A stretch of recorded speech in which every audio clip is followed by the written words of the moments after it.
the sound of my phone ringing broke the silence in my apartment. I glanced at the screen, expecting to see one of my friends, or maybe a work colleague. But it wasn't either. The name on the screen made my stomach drop. Mom. I hadn't heard from her in years. The last time we spoke, I was 16, and it was the day she walked out of my life without a single word of explanation. No goodbyes. No promises. Just an empty house and the silence of abandonment. I'd spent years trying to forget that day, trying to rebuild myself, to create a life she wasn't part of. And now, there she was. After all this time, I stared at the screen, unsure if I should answer. My finger hovered over the green button, but I couldn't bring myself to touch it. What could she possibly want now? After everything, after leaving me to fend for myself at such a young age, why was she calling me? My heart pounded in my chest as the phone rang a second time, then a third. I took a deep breath and answered. Hello? My voice sounded shaky, like I was trying to hide the mix of anger and confusion that swirled inside me.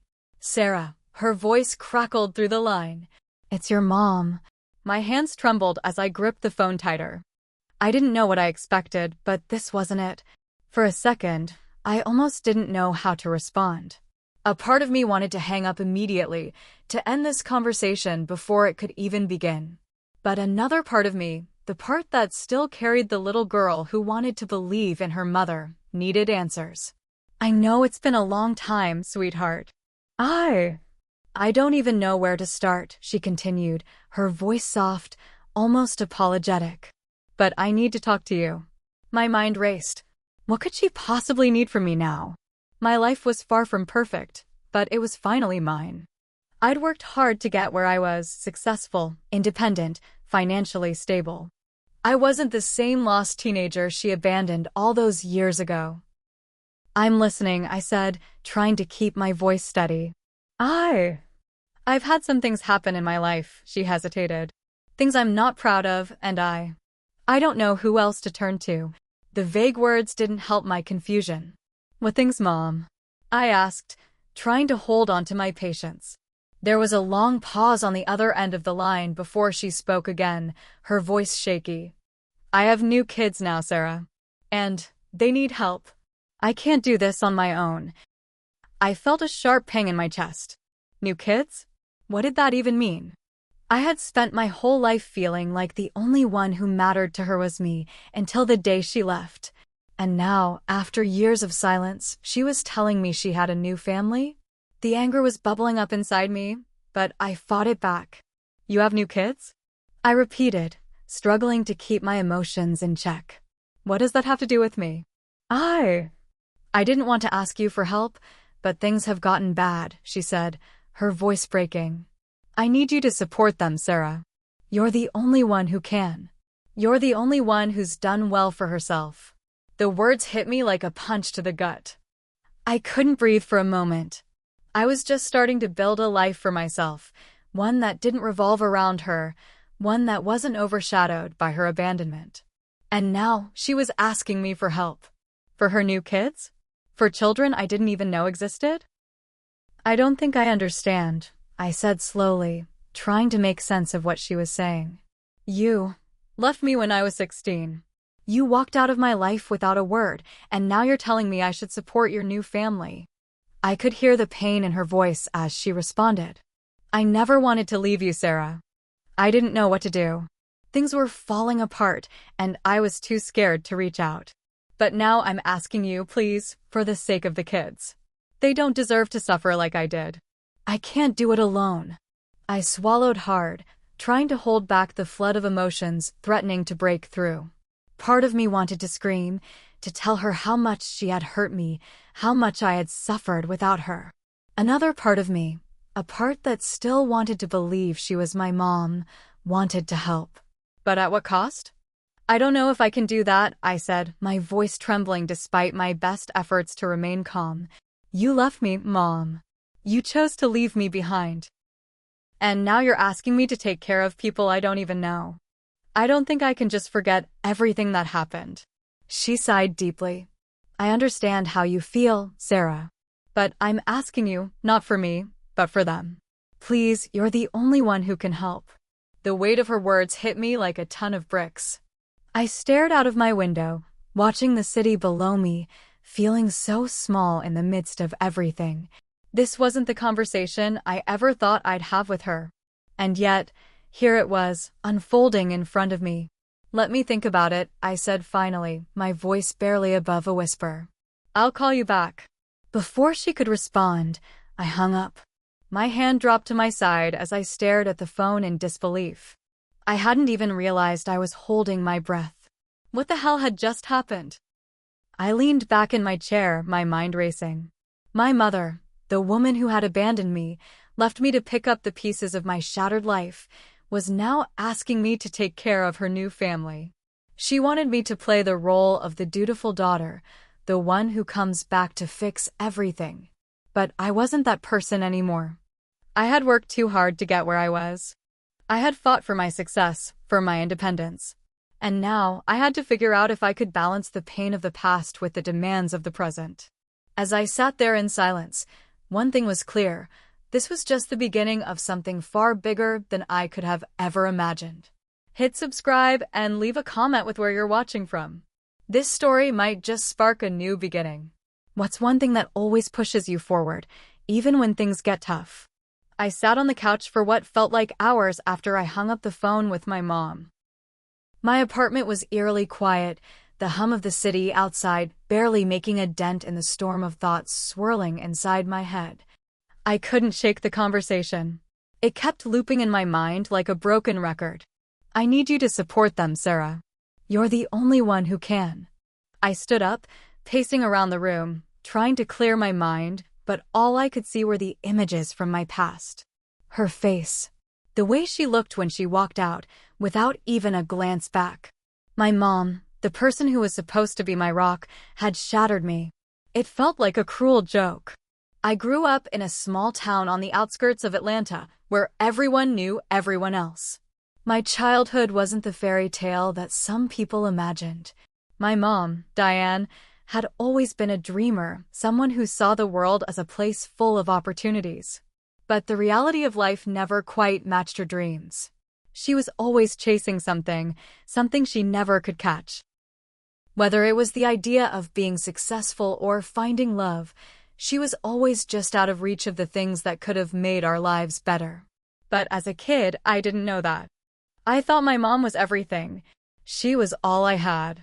I didn't mind the late nights she spent working or the weekends she spent away, trying to make ends meet. As long as she came home, I was okay. As long as she said she loved me, I believed it. But that all changed when I was 16. I remember that day vividly. It was my birthday, and for once, it seemed like things might be different. Mom had promised me she would be there. She'd promised we would celebrate, just the two of us. I had spent hours planning a little dinner at home, just me and her, a homemade cake, and a quiet evening. I remember how the sun set slowly that evening, the golden light spilling into our tiny kitchen. I was setting the table when the doorbell rang. It wasn't Mom. It was the police. They told me she'd gone. Left without saying goodbye. No note, no warning, nothing. She had packed up her things and left. The officer said she'd been seen leaving town with a man I didn't know. I was alone. No one had prepared me for that moment. No one had told me that a person you trust most could disappear in the blink of an eye. In the weeks that followed, I tried to contact her, but her phone was disconnected. I wrote letters. I begged. I left messages with anyone I thought might know where she was. But there was no response. No word from the woman who had been my world. It wasn't long before I had to face the truth. She was gone, and I was on my own. I think that was when I grew up. I had no choice. My high school years were a blur of survival. I moved in with my best friend, Jess, and her family, who were kind enough to take me in. But even with them, I always felt like an outsider. I wasn't their daughter, and I never would be. Every day, I wondered where my mom was, what she was doing, and if she ever thought about me. But the truth was that I was getting by. I was making it, just like I always had. I found ways to fend for myself. I took on part-time jobs, sometimes 2 or 3 at a time, to make sure I could graduate and get into college. I didn't have a support system. I had to make one for myself. And that's what I did. I built a life that didn't need her. I stopped needing her. Years went by. I graduated, then moved to a bigger city, New York, where I could start over. I got a job at a marketing firm, worked my ass off, and soon, I was promoted. Money started rolling in, and with it, a sense of freedom. I didn't need anyone anymore. I had what I wanted, and I didn't have to rely on anyone else. I thought I had finally put the past behind me. I had carved out a future for myself, one that had nothing to do with the woman who had given up on me. And yet, here she was, calling me out of the blue, demanding I help her with her new family. New family. The phrase echoed in my mind, and it made my blood run cold. She has new kids now. I couldn't help but feel a sharp sting in my chest at the thought. I didn't even know what to feel about that. Was I supposed to be angry? Was I supposed to be understanding? She had left me when I was just a kid, and now, after years of silence, she was asking me to step in and take care of her new children. I thought about those new kids, the ones I'd never met. The thought of them left me feeling both resentful and confused. How could she just walk away from me, leave me behind, and then turn around and ask me to care for her new family? The nerve of her! But somewhere deep down, beneath the anger and confusion, a part of me couldn't shake the feeling that maybe, just maybe, she hadn't left me behind intentionally. Maybe something had happened, something I didn't understand, that led her to make that choice. I didn't know. I spent the rest of the evening pacing around my apartment, unable to focus on anything else. The past was closing in on me, demanding my attention when I least expected it. As night settled in, I finally sat down in front of my laptop and typed her name into the search engine. I had to know more. I had to understand the woman who had abandoned me, the woman who was now asking me to take care of her new family. A few clicks later, I found her. Her new life, her new husband, and her new kids. There were photos of them, smiling, laughing, posing together. The image was almost too much for me to bear. She looked so happy, and yet, I couldn't help but feel a growing sense of betrayal. How was I supposed to feel about this? I didn't know the answer yet, but I would. And I would figure out what to do with this newfound information. One thing was for sure, my mother's reappearance had stirred up a storm I wasn't ready for. The days following the phone call with my mom felt like a haze, each one blending into the next. I went through the motions of my daily life, but my mind kept drifting back to her, her words, her plea for help, the new family she had built in the years she'd been absent from mine. It wasn't like I could just forget everything. I'd spent far too long building walls around my emotions, around my past, to let it all come crashing down so easily. I couldn't bring myself to call her back immediately, but I couldn't ignore the situation either. I had to think. I had to make a decision. Could I help her? Could I even allow myself to be a part of this new life she had without feeling like I was betraying the person I had become? The apartment felt emptier than usual, as if the walls themselves knew something I didn't. I stood by the window, staring out at the skyline, the bright lights of the city stretching endlessly before me. The weight of it all pressed down on me, and yet I was still unsure of what to do. I kept asking myself the same question, why now? Why, after all these years, when I had finally started to make something of myself, was she reaching out? My phone buzzed on the coffee table. It was a text from Jess. Hey, you good? Haven't heard from you all week. I didn't even have to think about it. I picked up the phone and quickly replied. Yeah, just been thinking a lot. I'll explain later. A few seconds later, the reply came through. All right, take your time. But if you need to talk, I'm here. Always. I smiled at the screen. Jess had always been there for me, through the good and bad, even when I didn't feel like I deserved it. Maybe it was time to talk to her. I needed someone who could help me sort through the chaos in my head, someone who could give me the perspective I was lacking. I called her. Sarah, Jess's voice came through the phone, warm and familiar. Everything okay? I don't know, I admitted, my voice barely above a whisper. My mom, she called me a few days ago. I heard Jess's sharp intake of breath. What did she say? She wants me to help her with her new family. I don't know what to do, Jess. I'm so confused. I've spent all these years hating her, trying to forget that she just left me. And now she's asking me for help. I don't know if I'm ready for that. There was a long silence on the other end. I could hear Jess shifting in her chair, thinking carefully about her next words. Sarah, I get it. I really do. But you can't make this decision alone. You've been carrying the weight of your past on your shoulders for so long, and it's affecting everything.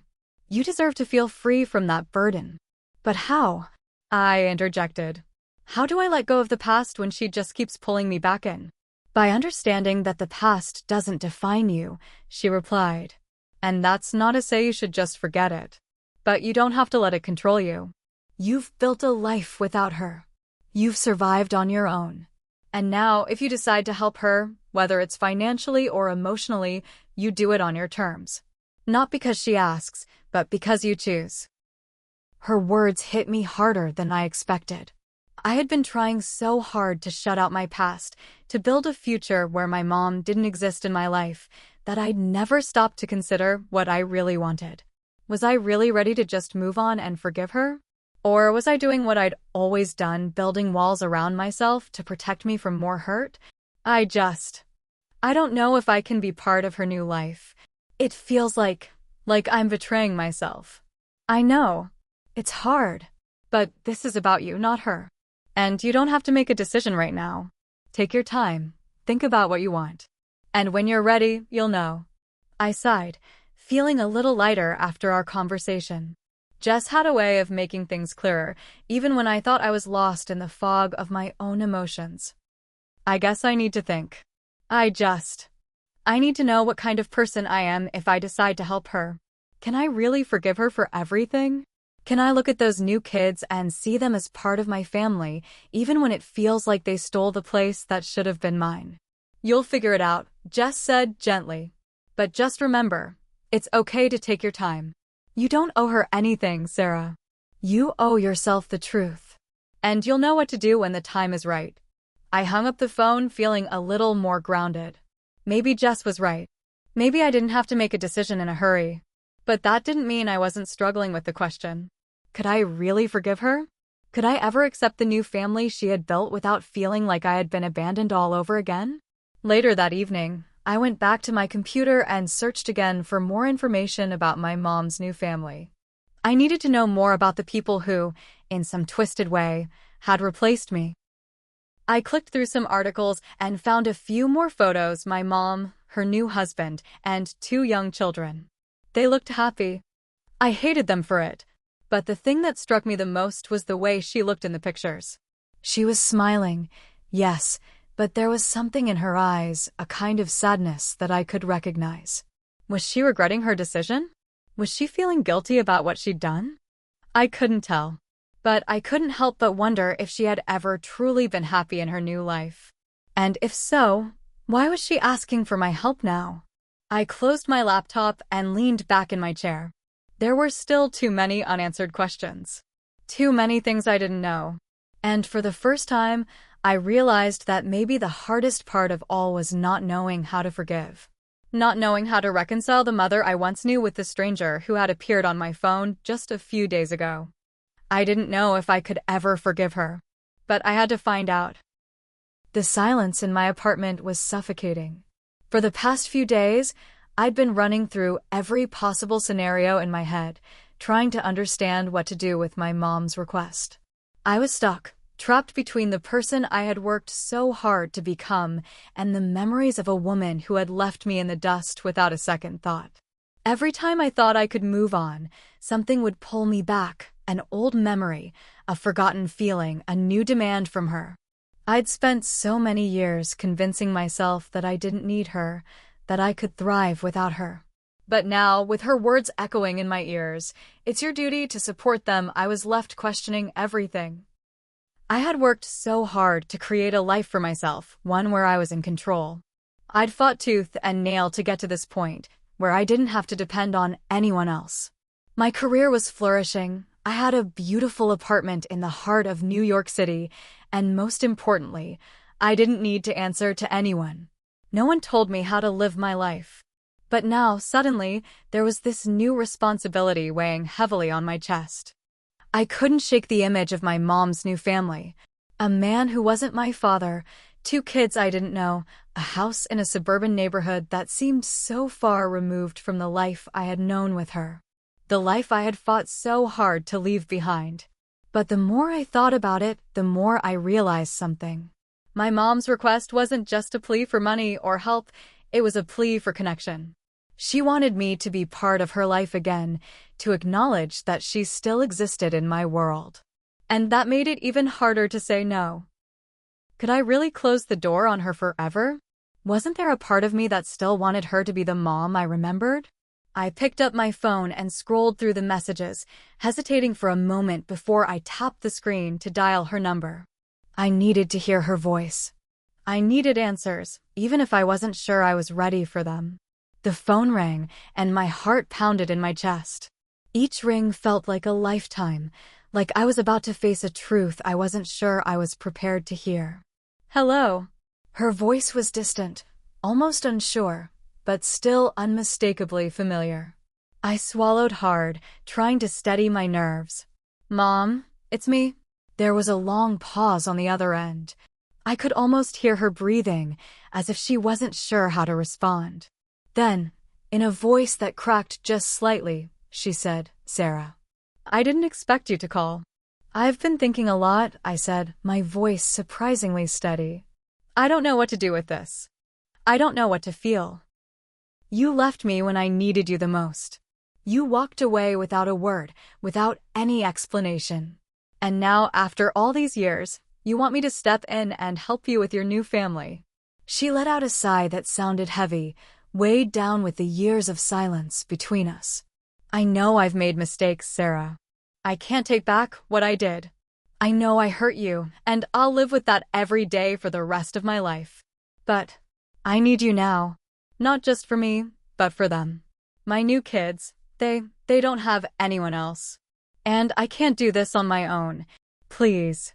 The words hung in the air between us, each one cutting deeper than the last. "I can't do this on my own." Wasn't that the same thing she had said to me all those years ago, just before she left? "I don't know if I can help you, Mom. You made your choices. And I've had to live with the consequences of those choices. You can't just come back into my life after all this time and expect everything to be okay." There was a long silence. I could hear her breathing shakily, the way someone does when they're holding back tears. But this time, I didn't feel sympathy. I didn't feel pity. All I felt was an overwhelming sense of betrayal. "I understand," she said quietly. "But I don't want to lose you again. Please. I'm not asking for everything. Just a chance. A chance." It was so simple and yet so impossible. I didn't know what it meant to give her a second chance. How could I trust her again? How could I believe that this time would be different? "I can't promise anything, Mom," I said, my voice tight. "But I'll think about it. I need time." "Thank you," she whispered. "That's all I'm asking for. Time." We hung up, and I sat in the silence that followed, my phone still pressed to my ear as if I could somehow feel her there. What did I owe her? I had spent years convincing myself that I didn't need her, that she wasn't worth my time or energy. But now, after all these years, she had come back into my life, and I couldn't simply ignore her. Was it my responsibility to help her now? The weight of her request settled heavily on me. There was no easy answer. I didn't know what was right, and I didn't know if I could even forgive her. But for the first time in years, I felt a crack in the walls I had built around myself. I didn't know if I was ready to tear them down, but I could feel the pull of something I hadn't felt in a long time: hope. The next day, I woke up with a new resolve. I couldn't stay stuck in this limbo forever. I had to make a choice. I couldn't keep pretending that everything was fine. I decided to call Jess. I needed to talk to someone who wasn't emotionally invested in the situation, someone who could give me a fresh perspective. "Hey, it's me," I said when she picked up. I spoke to her. Jess paused. And, Anne, I don't know what to do, I admitted. She says she needs me, that her new kids need me. But I don't know if I'm ready for that. I don't know if I can forgive her for leaving me. I know, Jess said softly. And I know it's hard. But you don't have to make that decision today. You can take the time you need. No one can tell you what to do. But whatever you choose, make sure it's for you. Not for her. Not for anyone else. I sighed, feeling a little better. Thanks, Jess. I think I needed to hear that. Anytime, she said, her voice filled with warmth. I'm always here for you. Days passed in a blur of indecision and uncertainty. I kept replaying the conversation with my mom in my mind, each time feeling more confused than the last. There were moments when I thought I could go on with my life and never think about her again. But then I'd catch myself, wondering how her kids were, if they were happy, if they were safe. I didn't want to care, but I did. No matter how hard I tried to push it down, the reality of her request lingered in the background, always there, like an itch I couldn't scratch. I thought I could ignore it, that time would help me forget. But it didn't. It just made the weight of the decision heavier, more pressing. And the guilt that followed me everywhere I went only made it worse. I wasn't even sure why I was feeling guilty. My mom had left me. She had made the choice to walk away. So why did it feel like I was the one who had to make up for it? Jess had been patient, listening to my ramblings, offering her support, but I could tell she was getting worried. I hadn't been the same. The vibrant, independent woman who had built a life for herself in the city seemed to be slipping away. In her place was someone who wasn't sure who she was anymore, someone who couldn't even make the simplest of decisions. It wasn't just about my mom anymore.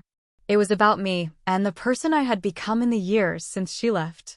Was I still that same girl, fighting to survive on my own?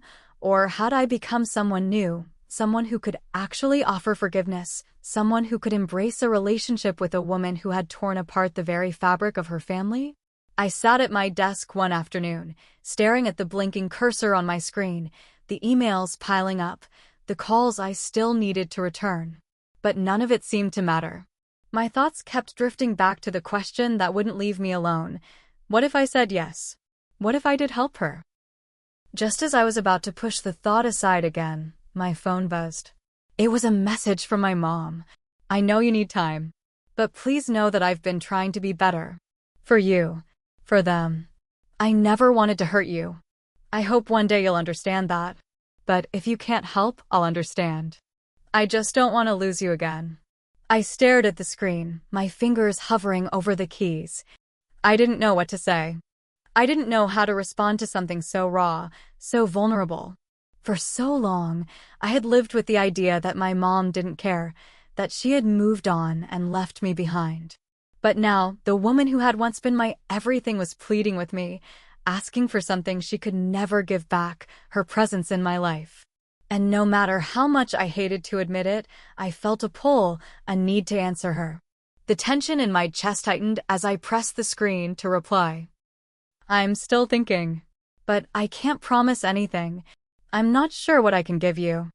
I hit send before I could second-guess myself, then dropped my phone on the desk and buried my face in my hands. I felt a sharp, overwhelming sense of fatigue. It wasn't just the weight of the decision, it was the burden of years of anger, betrayal, and abandonment that I had never fully processed. I could feel myself spiraling into something darker, a place where the only thing I could see was the past. The endless nights I spent alone as a teenager, the hollow moments when I thought I would never be enough for her to return. I had done everything to move past it all. I had built a life that was mine, a life where no one could hurt me. But the question remained, was it worth it? Was my freedom from her worth the emptiness I still felt inside? I leaned back in my chair, closing my eyes and trying to breathe through the tightness in my chest. Maybe I had been too hard on her. Maybe I had let my pain guide my decisions for too long. But there was one thing I knew for certain. I couldn't live like this anymore. I couldn't keep pretending that I was okay. If I wanted to move forward, if I ever wanted to find peace with myself, I had to confront the past. I grabbed my phone again, typing out another message. I'm coming to see you. I don't know what I'll say yet, but I need to talk. As soon as I hit send, my heart seemed to stop for a moment. This was it. The moment that would either bring closure or open up wounds that I wasn't sure I could handle. But I knew it was the right thing to do. I couldn't keep hiding from her, from the person I had been, or the person I was becoming. I booked a flight for the next morning. The decision had been made, and as much as I wished I could back out, there was no turning back now. I had to face her, face the things I had buried deep inside me. This wouldn't be easy. There would be no easy answers. But I had to know if there was any chance for us, any hope that I could forgive her, that we could rebuild something. The flight was long, and I spent most of it staring out the window, lost in my thoughts. When I landed, I found myself standing in front of her house, the house she shared with her new family. The house that, in a twisted way, represented everything I had lost. I took a deep breath before ringing the doorbell. I didn't know if she'd be happy to see me, angry, or if she would even be home. But there was no going back. The door opened, and there she was. My mom. I saw the surprise in her eyes first, followed by something that looked like relief. She stepped back, letting me in, and for the first time in years, I didn't feel like I was stepping into someone else's life. I felt like I was stepping back into my own past, one that I couldn't escape, no matter how much I tried. We sat down at the kitchen table, and for a few minutes, neither of us said anything. There was so much to say, but the words felt trapped in my throat. Finally, my mom spoke, her voice soft. I never thought you'd come. I thought I'd lost you forever. I took a deep breath. I don't know if I can ever forgive you for what you did, Mom, but I'm here now. And maybe that's enough for today. Hit subscribe and leave a comment with where you're watching from. This story might just spark a new beginning. What's one thing that always pushes you forward, even when things get tough? The quiet between us was thick, almost suffocating. My mom and I sat at the kitchen table in her new home, the one she had started with her new family. I had expected the place to feel foreign, as though it belonged to someone else. But in some strange way, it felt like it had been built for her all along. It didn't feel like the house I had imagined when I thought of her moving on without me.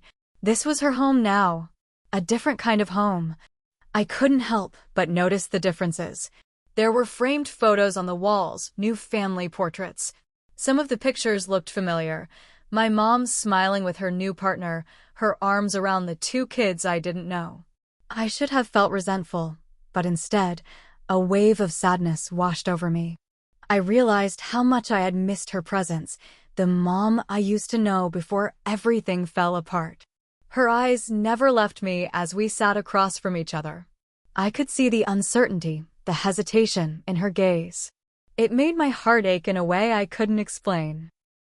After all these years, it was still my mom, the woman who had once been my entire world. You're right, she said softly, breaking the silence. I can't expect things to go back to normal. I can't expect you to just forgive me because I'm asking for it. I've done so much damage, Sarah. I've been selfish, and I know that. I swallowed hard. I hadn't come here expecting an apology, but hearing her speak so openly, so vulnerably, hit me in ways I wasn't prepared for. I don't know where to even begin, I said, my voice barely above a whisper. You walked away from me when I was 16. I was a kid. I needed you, and you just left. How could I ever understand that? Her eyes softened, but there was pain behind them. She looked down at her hands, as though trying to gather the right words. I didn't want to leave you, Sarah, but I thought I was doing what was best for you. I thought if I stayed, I'd just keep hurting you. I thought if I stayed in your life, I would always be a reminder of what wasn't working. And I convinced myself that you'd be better off without me. I felt the blood rush to my face. My chest tightened. How could you think that? How could you believe that walking away was the right thing to do? I was lost, she admitted, her voice shaking slightly. I was so lost in my own pain, in my own mistakes, that I didn't know how to be a mother anymore. I was drowning in my own fear. And I thought leaving was the only way to save you from me. I shook my head in disbelief. You think abandoning me was saving me? You didn't give me a chance to understand. You didn't give me a chance to fight for you. I didn't give you a chance to fight for anything, she replied, her voice cracking. And that's the biggest regret of my life. I didn't know what to say. I was filled with anger, confusion, and hurt. But there was something else too. A part of me that remembered the love we used to share, the good moments, the times when I was a little girl, running into her arms. It was almost like my heart was torn between wanting to move on and wanting to reach out and hold her again. But the truth was, I was still afraid. Afraid that if I let myself get too close, I would be hurt again. Afraid that I was opening up to someone who had already let me down too many times. I took a deep breath. I don't know what to say, Mom. I don't know if I can forgive you. I don't know if I ever can. She nodded, her eyes glistening with unshed tears. I understand, but please know that I don't expect you to forgive me overnight. I'm not asking for that. All I'm asking for is a chance to make things right, even if it's just a small step. I can't undo the past, but I can try to build something different, something better for us. I felt the walls inside me begin to crack, just a little. There was so much pain between us, so many years lost, but there was something in her voice, something that told me she wasn't asking for forgiveness just for herself. She was asking for a chance to be part of my life again, even if it was a small, cautious part. And what about your new family? I asked, my voice raw. What about them? Why should I even get involved when you've already replaced me? Her face twisted with guilt. I haven't replaced you. I could never replace you. These kids, they're my responsibility now, but they're not the reason I'm here, Sarah. I'm here because I want to fix what's broken between us. I want to prove that I can be a better mother. Not just to them, but to you. I felt a mix of emotions swirling inside me. Part of me wanted to turn and walk away. It was easier to keep the distance, easier to keep myself from getting hurt again. But then I thought of the person I had become. The woman who had learned to fend for herself, who had learned to be strong despite everything that had happened. Was I really going to let the past control my future? I glanced around the room, taking in the new life she had built. The family, the house, everything that I had never been a part of. And yet, here she was, asking for something I didn't know if I could give, forgiveness. I don't know if I'm ready for this, I admitted quietly, but I'm willing to try. I need to know that I'm not just doing this for you, but for myself. I need to know that I'm not just stepping into the role of someone I'm not anymore. Her face lit up with gratitude, though her eyes were still clouded with tears. I don't want to rush you. I know I don't deserve it, but I hope you'll find it in your heart to give me a chance. The words hung in the air, and for the first time, I realized that this wasn't about fixing everything in one moment. It wasn't about erasing the past. It was about moving forward, one step at a time. Maybe that's all we could do. I don't know what the future holds, Mom, I said, finally finding the courage to meet her gaze. But I'm willing to start somewhere. I can't promise that it'll be easy, and I can't promise that we'll ever be what we once were. But I'm here, and that's a start. Her tears fell freely now, but there was a sense of peace in her expression that I hadn't seen in years. For the first time, I saw hope in her eyes. I'll take whatever you're willing to give, she whispered, wiping her tears away. Thank you. The weeks that followed that conversation were far from smooth. While I had agreed to try to rebuild something with my mom, I quickly realized how fragile the foundation we were building really was. Every moment felt like walking on thin ice, where every word, every gesture, could either pull us closer together or push us further apart. The initial relief I had felt after agreeing to try again slowly gave way to doubt. What had I done? Was I truly ready for this? Could I ever really trust her again? I spent most of the next few days thinking about everything we had discussed. I kept replaying her words over and over in my mind. I don't want to rush you. I know I don't deserve it, but I hope you'll find it in your heart to give me a chance. She was asking for something that felt like an impossible task. And yet, part of me wanted to give her the benefit of the doubt. Maybe this was what I had needed all along, to hear that she recognized the hurt she had caused. To hear her say she was willing to work for my forgiveness. But was that enough? Jess, as always, had been a source of support. I hadn't told her about the visit, not at first. I didn't want to burden her with all the complicated emotions I was processing. But a few days later, I finally opened up to her, and to my surprise, she didn't judge me. She listened, patiently, as I poured my heart out about everything I was feeling. You've been through a lot, Sarah. And I get it, I do. You're scared, you're hurt, and you don't want to get hurt again, Jess said, offering me a comforting look. But this isn't just about forgiving your mom. It's about you too.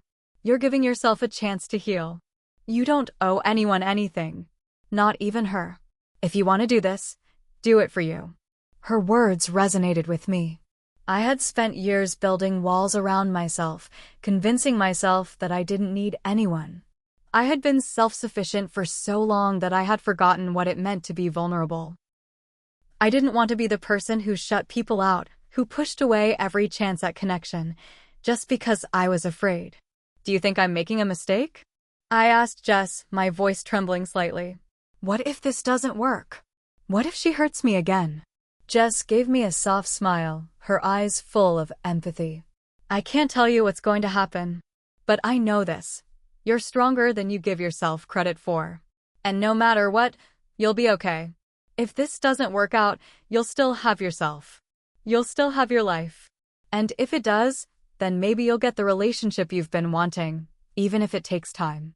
I had no idea if I was ready for the emotional roller coaster that lay ahead, but I knew Jess was right. I couldn't keep living in fear of the future. I had to be brave enough to face it, to take that first step forward, even if it meant risking everything. A few days later, I found myself sitting at the dining table of my mom's house again. The same house, the same setting, but this time, everything felt different. There was a tentative sort of calm in the air, a mutual understanding that we were both navigating something fragile. My mom was sitting across from me, her hands clasped in front of her, as if waiting for me to say something, anything. "How are you?" she asked quietly, breaking the silence that had settled between us. It was a simple question, but it carried so much weight. "I'm okay," I said, my voice betraying more uncertainty than I wanted to admit. "I'm still processing everything. I don't know how I feel yet." "That's okay," she replied, her voice soft. "I'm not rushing you, Sarah. I just want you to know I'm here. I want to be here for you. If you're willing to let me." I looked at her, really looked at her for the first time in years. I could see the vulnerability in her eyes, the hope that I would eventually come around. But I couldn't ignore the nagging voice inside me, the one that told me to be cautious. It wasn't easy to open up again. It wasn't easy to trust her after everything that had happened. "I've been thinking a lot about the past," I said slowly, choosing my words carefully. "And I can't just forget about it. I can't pretend that it didn't affect me. The way you left, the way you didn't even say goodbye." Her face clouded with regret. "I know. I can't change what I did, but I can be here now. And I'll do whatever it takes to prove that I'm different." I wasn't sure if I believed her yet, but I wanted to. I wanted to believe that people could change, that people could make up for their mistakes. Maybe it wouldn't be easy, and maybe it wouldn't happen overnight, but I was willing to give her the chance to show me that she meant it. "I'm not ready to call you every day or anything," I said, finding my voice. "But I think we can start with small steps. I just need to know that you're really committed to this, to us." "I am, Sarah. I really am," she said, her voice thick with emotion. "I know it's going to take time, but I'm not going anywhere. I want to be a part of your life again." "I've missed you." I nodded, trying to push down the wave of emotions that were threatening to overwhelm me. This was the beginning of something. I could feel it. But it wasn't going to be easy. It was going to take time. As I left her house that afternoon, I felt a strange sense of peace. The road ahead would be long, full of bumps and twists, but for the first time in a long time, I wasn't dreading the journey. I didn't know what the future held for me and my mom, but I knew one thing. I was finally taking control. For the first time, I was allowing myself to hope. It had been a few months since I first agreed to try and reconnect with my mom. Every meeting was like walking a tightrope, balancing between hope and fear. The weight of everything we had lost still hung heavy in the air, and I found myself questioning if it was even possible to build something solid between us again. But there was something undeniable in the small gestures, the shared moments of understanding that gradually crept in. It wasn't perfect, far from it. I still felt a distance between us, a gap I wasn't sure could ever be bridged. Every time I saw my mom, I couldn't shake the feeling that our connection was like a fragile thread, one that could snap at any moment. But with each encounter, I saw her trying. She was doing the work to be there for me, even though I wasn't sure I was ready to let her in fully. That afternoon, she invited me to lunch at a small cafe. It was a place I had never been, tucked away in the corner of a quiet street, but I could tell she had put thought into it. It was a safe place for both of us, away from the familiar tension of her house. As we sat down at a corner table, my mom smiled nervously, glancing at me as she stirred her coffee. "I'm glad you came today. I know you've been busy, and I don't want to pressure you. But I want to spend time with you. I want to build something new." Her words sounded genuine, but there was an undertone of something else, an expectation. I had noticed it before, but it was impossible to ignore now. She wasn't just trying to be in my life again. She was counting on me to accept her back fully. And in the silence between us, I felt that pressure building. "What do you mean by building something new?" I asked, trying to keep my voice steady. "Because if you're asking me to forget about the past, or to just move on, that's not going to happen. I can't just erase everything." Her smile faltered slightly, and she reached out across the table, her hand brushing mine. "I know, Sarah. I don't expect you to forget anything, but I do want us to move forward. I want to be a part of your life again. I know I can't make up for what I did, but I'm trying. I really am." I pulled my hand away gently. I wasn't ready for physical closeness, not yet. There was still too much rawness in our relationship. Too much unresolved anger and hurt. "I want that too," I said softly, but the words felt hollow in my mouth. "But it's hard. I don't know if I can just step back into the role of being your daughter again. I don't know if I can just pick up where we left off." Her expression softened, but there was a hint of frustration in her eyes. "You don't have to pick up where we left off. I know we can't go back to the way things were. But I want to build something new with you, Sarah. Something real." I felt a tightness in my chest. I had spent years telling myself that I didn't need her, that I had made it without her. And now, with every passing conversation, she was slowly unraveling that armor I had so carefully built. But she was also putting a burden on me that I wasn't sure I was ready to carry. "I'm not sure I can do that," I said, the words feeling heavier than I had anticipated. "You can't expect me to be the same person I was before. I'm not the kid who used to need you.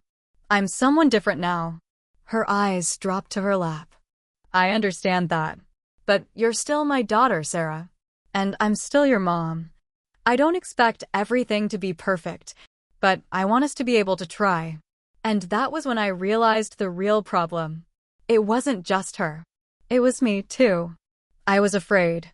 Afraid that if I allowed her back in, I would lose the person I had become, the person who had learned to survive without her. I had built my life, my independence, brick by brick, and now she was asking me to change that, to let her back in. But could I? Would it be too much to risk? "I don't know if I can make that leap," I confessed, feeling the weight of my words. "I don't know if I can let go of the person I've become, just to make room for someone who might leave again. What if this is just another disappointment? What if I open up to you and you walk away again?" Her eyes filled with tears, but she didn't try to stop them. "I don't want to hurt you again. I've already done that. But I need you to know that I'm not the same person I was when I left. I've changed, Sarah. I've learned so much from my mistakes. And I'm not going anywhere. I felt my resolve wavering. But even in that moment, I knew I wasn't ready to make that leap. I wasn't ready to trust her completely. I didn't know if I ever would be.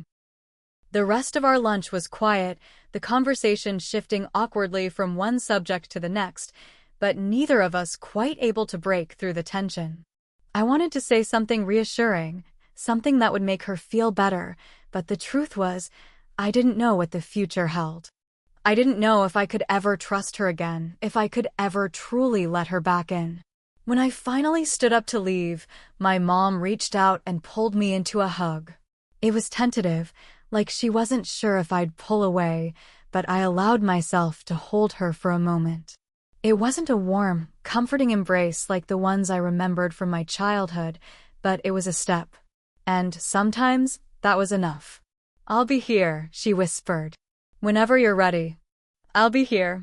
As I walked out of the cafe, I realized that the journey wasn't just about her proving herself to me, it was about me proving to myself that I was ready to let go of the past. That I could accept the possibility of a new kind of relationship, even if I wasn't sure what it would look like. I didn't have all the answers yet. But maybe, just maybe, I was starting to see the possibility of something new, something I could build from the ashes of everything we had lost. Weeks passed, and with them, the tug-of-war between hope and doubt grew more intense. Every interaction with my mom felt like a delicate balance between longing for connection and the fear of being disappointed again. I had agreed to take small steps, but those steps were never easy. Every time we met, I had to remind myself that this wasn't going to be a quick fix. It was going to take time I wasn't sure I had the patience for.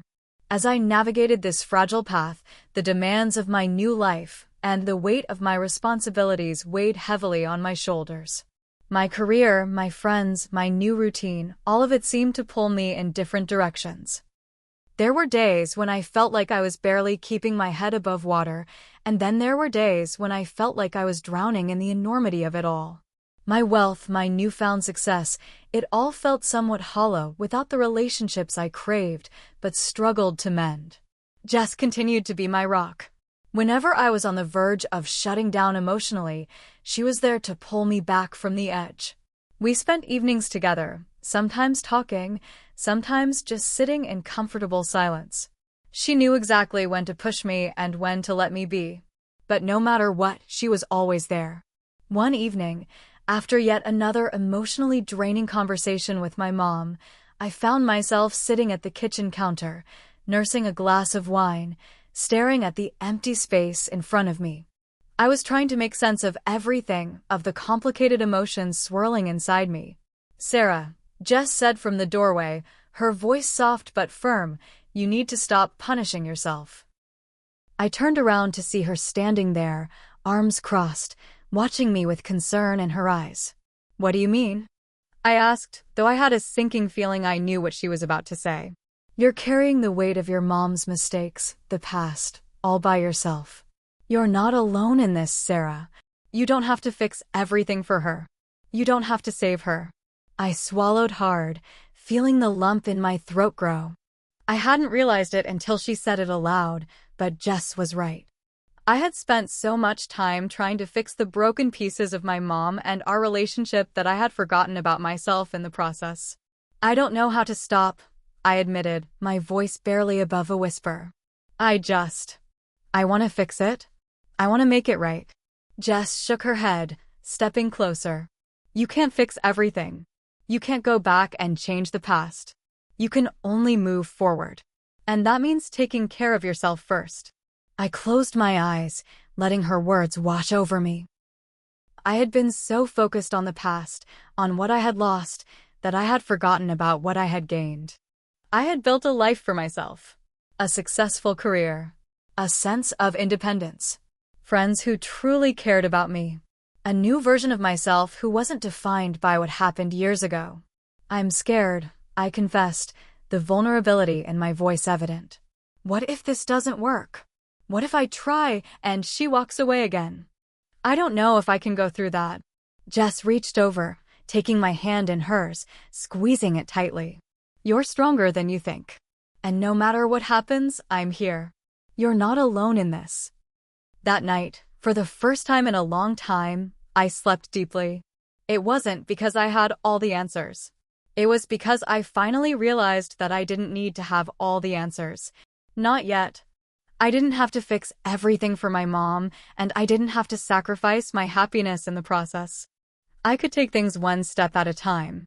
And if that meant distancing myself from her when I needed to, then that was okay too. The following week, my mom called me again. I hadn't spoken to her in a few days, and I could tell from the way she hesitated when I picked up the phone that she was nervous. The usual tension filled the air before she even spoke. "Hi, Sarah," she began, her voice sounding softer than usual. "I know it's been a few days, and I just wanted to check in. Are you okay?" "I'm fine," I replied, trying to sound casual. "I've just been busy. A lot going on with work." She didn't press further, but I could hear the concern in her voice. "I understand. But I wanted to talk to you about something. It's about us. Our relationship." I exhaled slowly, feeling my stomach knot up at her words. "What about it?" "I know I've said this before, but I want you to know I'm still trying. I want us to be able to have a real relationship, Sarah. I'm not expecting it to be perfect, and I know it's going to take time, but I need you to know that I'm here. And I'm not going anywhere." I closed my eyes for a moment, processing what she said. Her words should have been reassuring, but they didn't feel like enough. Not yet. The past was still too fresh, the hurt too deep. But for the first time, I didn't feel the intense need to make her understand. I didn't feel like it was my responsibility to save her or our relationship. I realized that I had already come so far in my own healing, and if this was going to work, it would need to be a two-way street. "I appreciate that, Mom," I said, my voice steady. "I'm not sure where I am with this, but I'm willing to keep trying. Slowly. Let's take it one step at a time." There was silence on the other end, and I could hear her take a deep breath. "I'm okay with that. I can wait." I ended the call soon after, my emotions a mix of relief and uncertainty. I wasn't sure what would happen next, but for the first time in a long time, I felt a glimmer of peace. Maybe this was what it took, small steps, not grand gestures. I didn't need to have everything figured out right now. I just needed to keep moving forward, on my terms, not hers. The summer months flew by in a blur, and with each passing day, the sense of tension surrounding my relationship with my mom began to weigh heavier. I'd spent weeks, maybe even months, trying to create some semblance of balance. Every conversation, every meeting felt like walking a tightrope. A part of me wanted to dive in, to let my mom back into my life completely, to allow myself the comfort of a mother-daughter relationship I had longed for as a child. But another part of me, the part that had been abandoned, the part that had built a life alone, held me back. It kept me questioning if opening up again was worth the risk. Jess could see it. She noticed how I seemed to retreat, how my moments of clarity would often be followed by waves of uncertainty. She knew I was struggling, but she never pushed me. She always let me find my own way, a silent supporter who just happened to know when to speak and when to remain quiet. One evening, as we sat on the couch watching an old movie, Jess broke the silence. "You're carrying this around, aren't you?" she asked, her voice soft but knowing. I glanced over at her, trying to muster a smile. "What do you mean?" This thing with your mom. You're pretending like everything's fine, like you've got it all figured out, but I see it. I see how tired you are. And I don't think you're doing this just for you anymore. I think you're doing it for her. But at what cost?" I shifted uncomfortably, avoiding her gaze. "I just want it to work. I want us to be able to talk. To have a relationship. To not feel like I'm constantly carrying around this weight of resentment and abandonment." "I get that," Jess said, reaching over to gently squeeze my hand. "But when is enough enough? When do you start taking care of yourself? You've spent so long protecting your mom and trying to rebuild something you lost. But who's protecting you in all this? Who's taking care of you? Her words stung. I had been so focused on the idea of what might be, on the possibility of healing, that I hadn't stopped to really ask myself if this was something I truly wanted or needed. I had spent so long feeling abandoned and alone that I hadn't thought about what I was giving up in the process of trying to bring my mom back into my life. I leaned back on the couch, running my fingers through my hair. I don't know if I can just stop trying. I don't know how to let go of the hope that things can get better.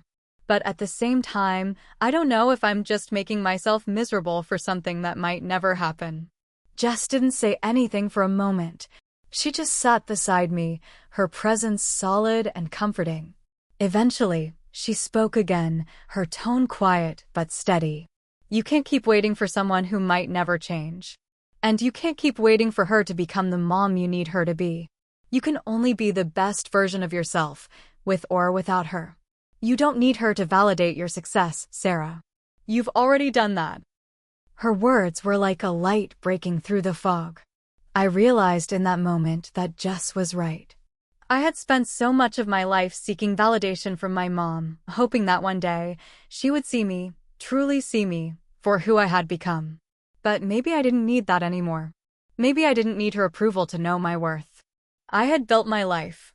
I had made it, despite everything that had happened. And I didn't need to keep proving that to her or to anyone else. But the question still lingered. Could I really walk away from her again? Could I stop trying to rebuild a connection with the woman who had once been my everything, who had once given me life? I wasn't sure. The pull of that connection was strong, even if it had been shattered beyond recognition.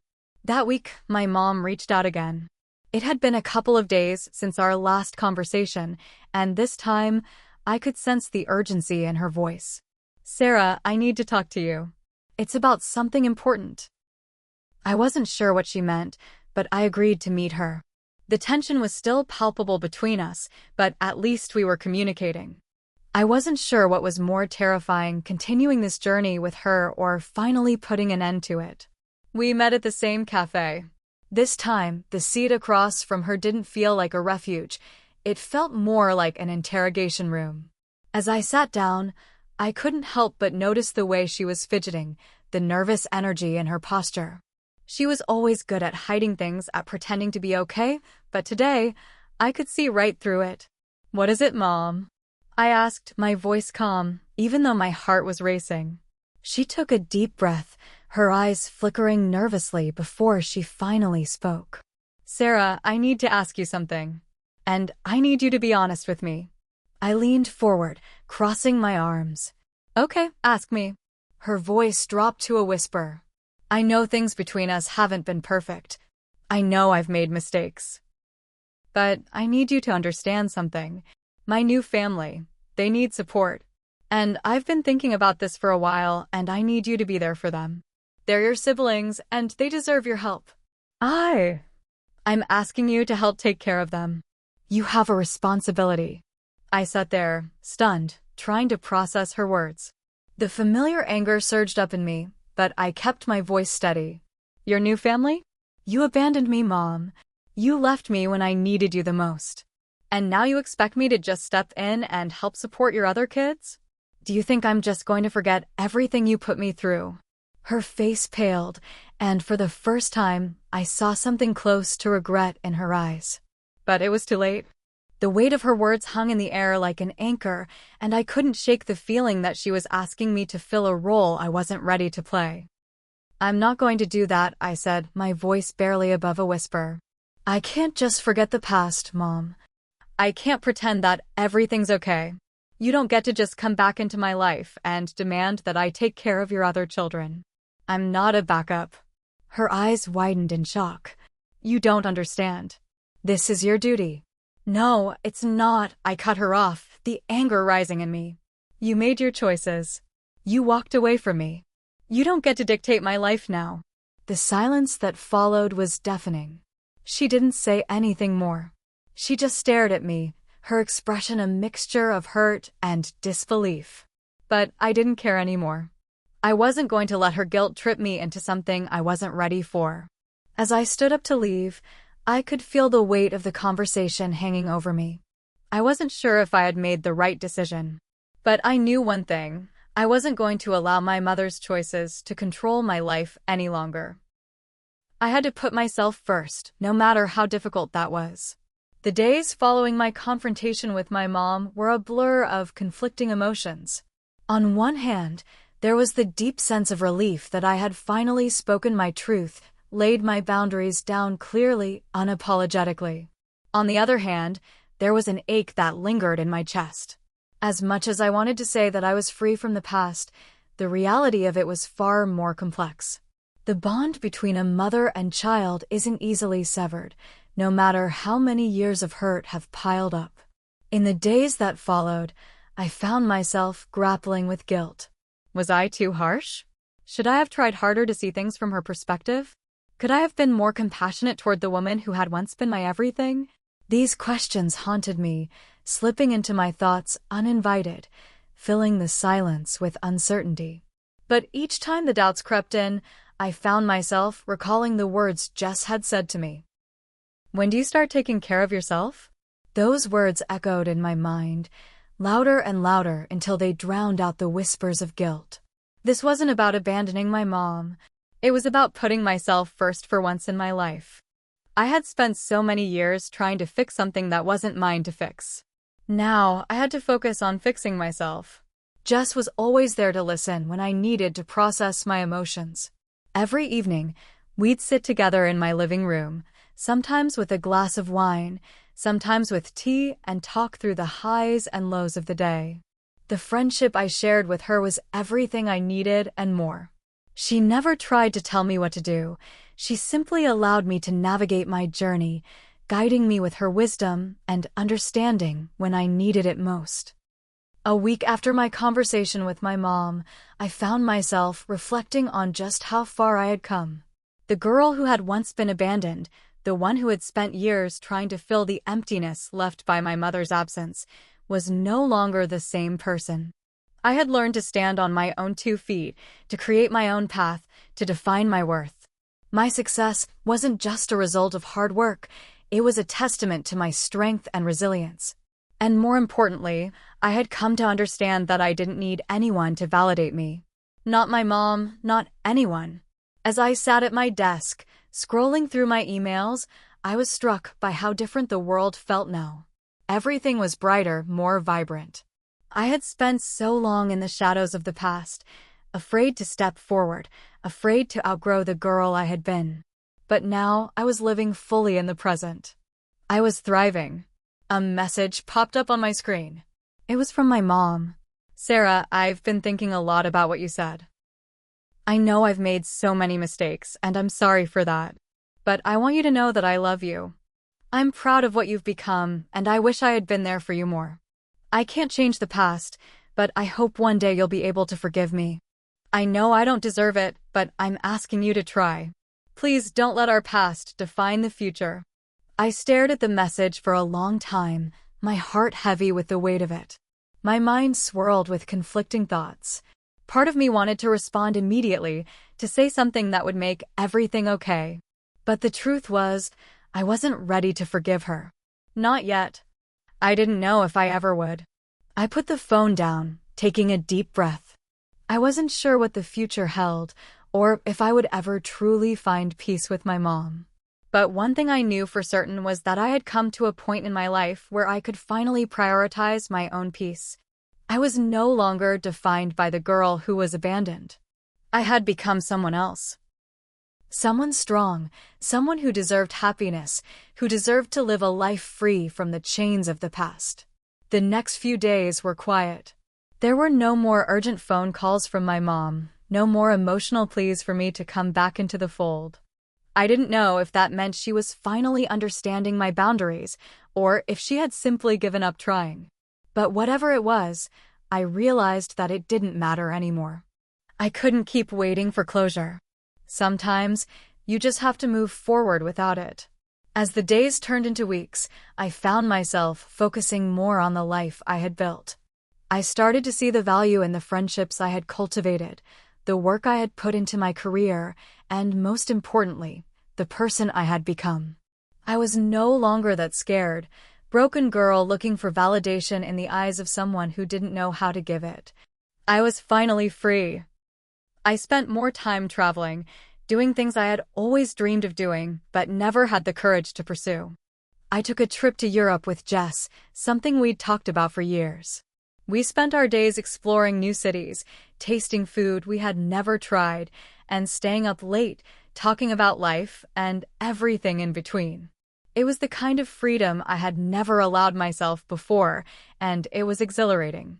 One afternoon, as we walked along the cobblestone streets of Paris, I found myself reflecting on everything that had brought me to this moment. The struggle, the pain, the doubts, they had all led me here, to this version of myself. And I realized something that took me by surprise. I was finally at peace. I never did respond to my mom's message, and I don't know if I ever will. Maybe I will, maybe I won't. But what mattered now was that I had learned to live for me. I had learned to stop waiting for other people to fix what they had broken. I had learned that I was enough, just as I was. There would always be moments of doubt, of uncertainty. There would always be a part of me that wished things could have been different, that wished my mom had been the mother I needed. But I had come to accept that sometimes the best way to heal isn't to mend the broken parts, but to create something new out of the pieces. The future was mine to write. And for the first time in my life, I was ready to write my own story. You're not the girl you used to be, Sarah. You're someone stronger now. And no matter what happens, that's enough. Those words echoed in my mind as I stood at the edge of the world I had built for myself. The world was wide open, and for the first time, I was no longer afraid to take the next step. Hit subscribe and leave a comment with where you're watching from. This story might just spark a new beginning. What's one thing that always pushes you forward, even when things get tough?